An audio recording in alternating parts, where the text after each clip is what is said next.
آج کل جو دو بہت بڑے فتنے ہیں ان دو فتنوں کی طرف بندے کو آج کل خاص طور پر خوب توجہ دینی چاہیے. ایک نگاہ کا فتنہ اور ایک زبان کا. نگاہ کا فتنہ یہ جس میں بڑے بڑے مبتلا ہیں کہ پہلے نگاہ فحش قسم کے مناظر پہلے دیکھنے کے لیے آدمی کو اللہ بچائے سنیماؤں میں جانا پڑتا تھا. اب گھر گھر ہی نہیں ہر ہاتھ میں سنیما موجود ٹیلی فون کی شکل. اس کا نام رکھا ہے اسمارٹ فون. اسمارٹ کے معنی بڑا خوبصورت اور بڑا عقل مند فون, اور اس کے اندر جو ہے جہنم کے انگارے سے دہک رہے ہیں. تو زبان کا جو فتنہ ہے یہ اس دور کے بڑے عظیم فتنوں میں شمار ہے اور اللہ بچائے بڑے بڑے مبتلا ہو جاتے. تو میرے بھائیوں اور بہت ہی لجاجت کے ساتھ عرض کرتا ہوں کہ اپنے آپ کو اور اپنی اولاد کو اس نگاہ کے فتنے سے بچائیں, کیونکہ نگاہ کے بارے میں کہا گیا ہے کہ یہ ابلیس کا ایک تیر ہے, شیطان کا ایک تیر ہے,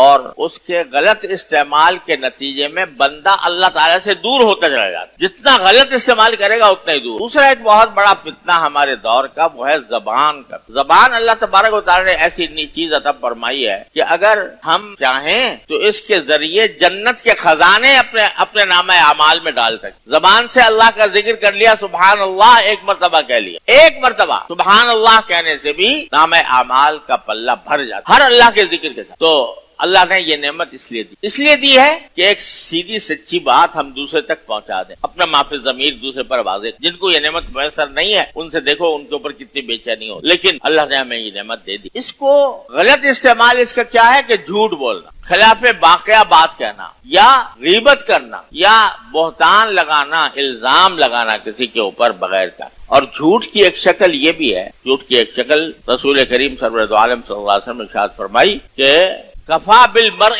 کذبا ان یحدث بکل ما سمع.